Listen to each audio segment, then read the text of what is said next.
38. orrialdeko, 36. eriketa honetan, eskatzen digute simplifikatzeko, arrazionalizatzeko olako zatiki hauek. Bueno, kenduta lehenengoa, beste guztietan, daukaguna da, izendatzailean, batuketa edo kenketa bat. Gogoratu, metodo desberdina direla. Vale? Lehenengo kasuan, haren kasuan, daukaguna da, behian, errokarratu bat, solte, zenbaki bateaz. Bueno, galdera beti izan behar da, zenbateaz bidertu behar dut izendatzailea, berton dagoen erroa desagertarazteko. Claro, errokarratu bat desagertarazteko, barruan egon behar da zenbaki bat berbi. Beraz, zenbaki bat solte badaukazu, berbi lortzeko bere buruaz bidertu behar da. Orduan, bat gehi 6 erro, bi erro 6 parkatu, erro iru, bider, erro iruaz, bi hauek bidertuz, lortzen dugu desagertzea erroa, beraz goian ere, erro iruaz. Orain, behian, zenbat geratzen da? Bi, bider iru.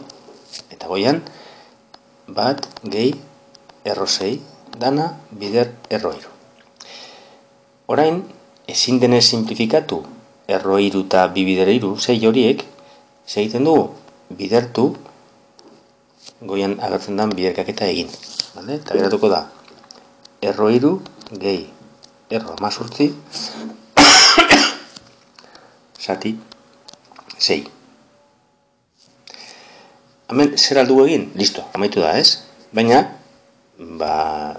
egotekotan zeo zer jarraitzeko izango zen erro 18, deskomposatu 18, bi bider iru berbi denez, ametik hori kanpora ataratzea.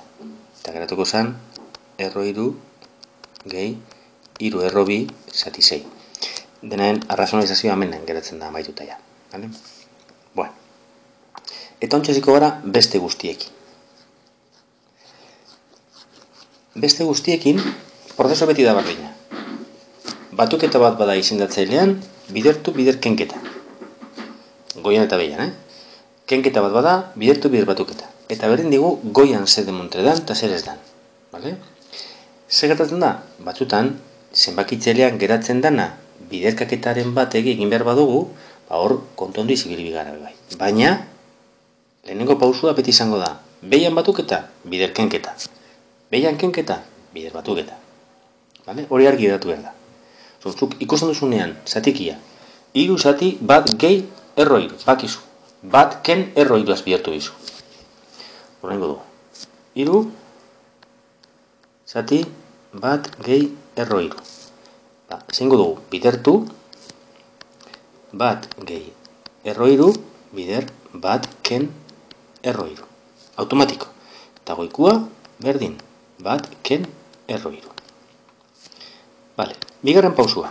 Automatiko bai. Izendatzailean, bat berbi eta bestea berbi ipini. Eta goian, kopiatu. Iru, bider, bat ken erro iru. Hemen, izendatzailean berbi barrun, parentesi barruan kokatu behar duguna da. Hau da, A gehi B, bider A ken B. Beraz, A da bat, eta B da erro iru. Orduan, zer geratzen da? Hemen jarretuko. Behian, bat, ken iru. Eta goian, bi esparkatu. Iru, bider, bat, ken erro iru. Vale? Orain, ezin denez simplifikatu iru eta amengo minus bi, zati minus bi, bidertzen dugu goikuak. Iru bider bat iru, ken iru bider erro iru, iru erro iru. Eta hemen bakarrik, ohitura moduan, minus hau, gora igo. Eta minus iru gehi iru erro iru, zati bi. Holan, izten dugu. Vale? Ondo. Ze?